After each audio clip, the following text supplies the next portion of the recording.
নমস্কার, seven আবিক news নেটওয়ার্কে আপনাদের সকলকে স্বাগত। কালকে রাত্রি প্রায় 12টা পর্যন্ত আপনাদের যে খবর আমরা দিয়েছিলাম, অর্থাৎ আগরপাড়া মোল্লারহাট বা বাস স্ট্যান্ডে এক মর্মান্তিক দুর্ঘটনা, এবং সেই দুর্ঘটনায় আমরা ততক্ষণ পর্যন্ত জানতাম না যে কারো মৃত্যু হয়েছে কিনা, কিন্তু এই মুহূর্তে যা খবর পাচ্ছি তাতে সেই মর্মান্তিক দুর্ঘটনা, যে দুর্ঘটনাটি ঘটেছিল ঠিক এই জায়গাটাতে, আমি শ্যামলবাবুকে দেখাতে বলবো যে বাইকের সঙ্গে অ্যাক্সিডেন্টটা হয়েছিল সেই বাইকের অংশ এখনো এখানে পড়ে রয়েছে।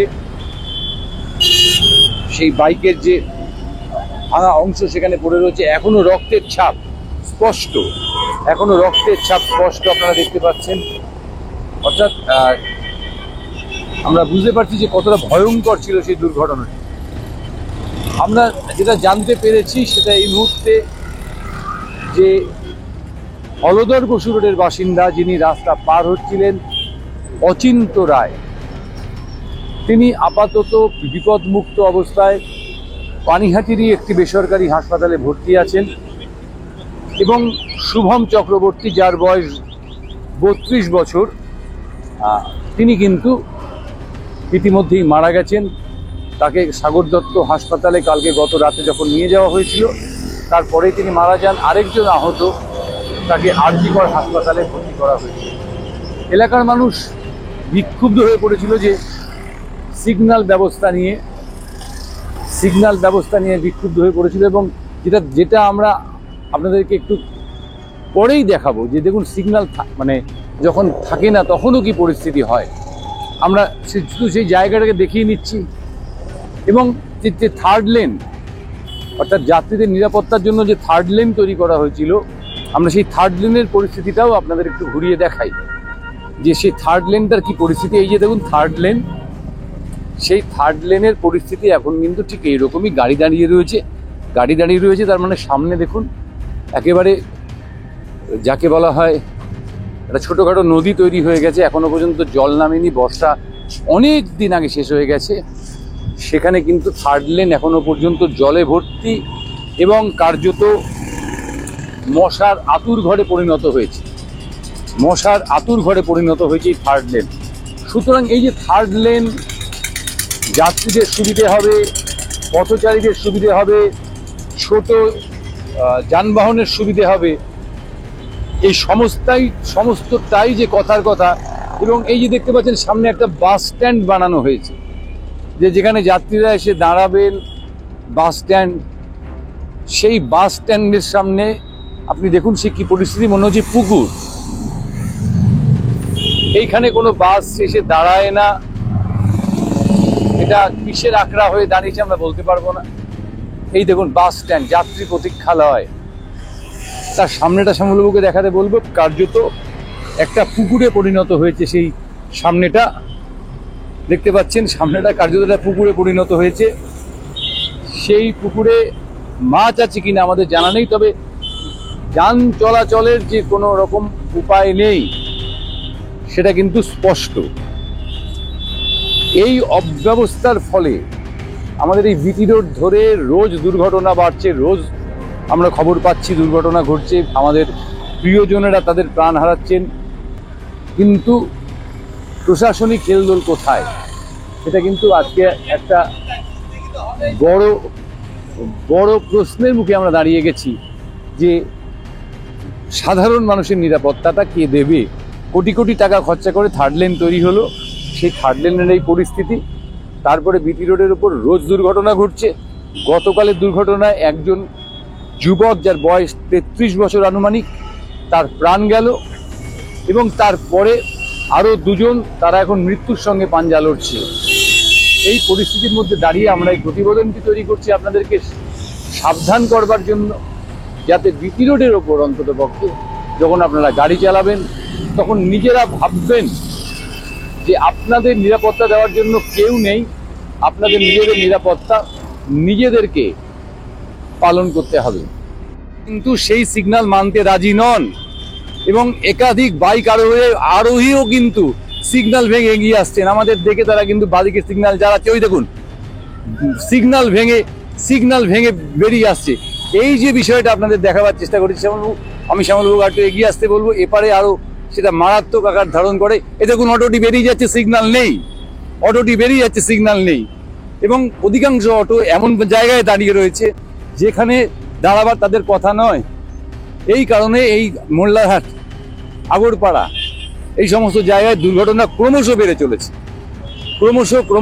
চলেছে এই দুর্ঘটনা। এবং এই দুর্ঘটনা কিভাবে কমানো যায় সেটা কিন্তু একমাত্র পুলিশই বলতে পারে।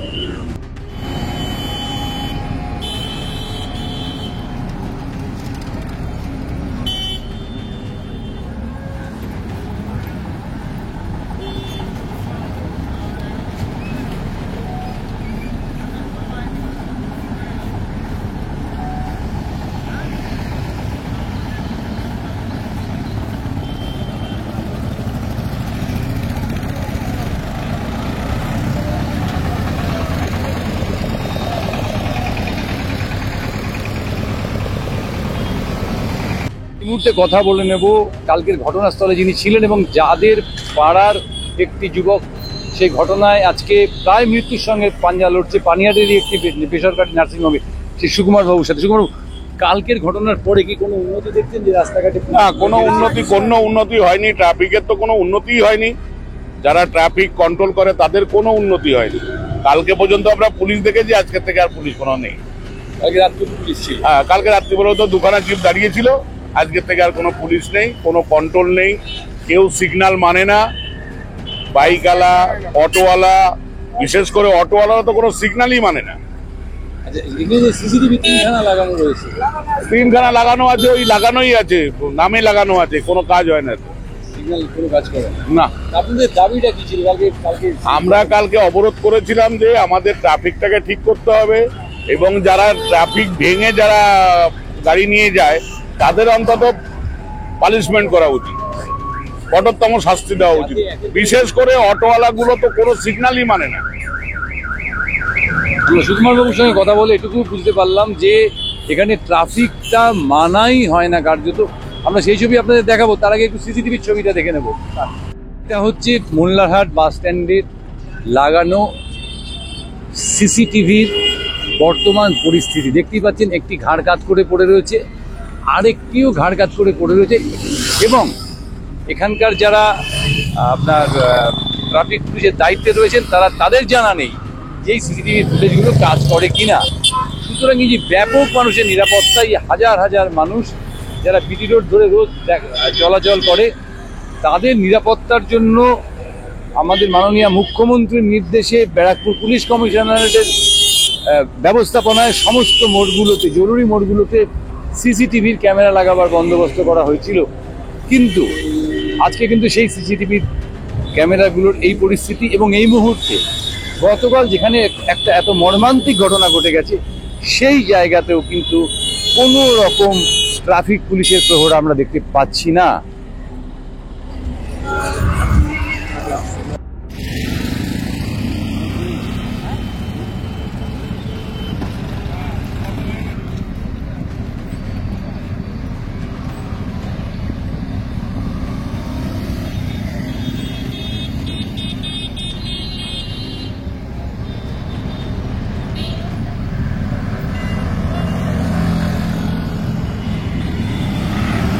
আপনারা এতক্ষণ ধরে গতকালের রাত্রের ছবি দেখলেন কিভাবে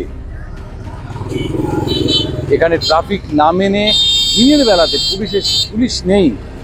এখানে একজন সিভিক ভলেন্টিয়ার দায়িত্বে আছেন, তিনি পুলিশ গুমটির মধ্যে বসে আছেন, বাদবাকি রাস্তায় কোনো পুলিশ নেই, যে যার মতন ইচ্ছে মতন গাড়ি ঘোড়া চালাচ্ছে।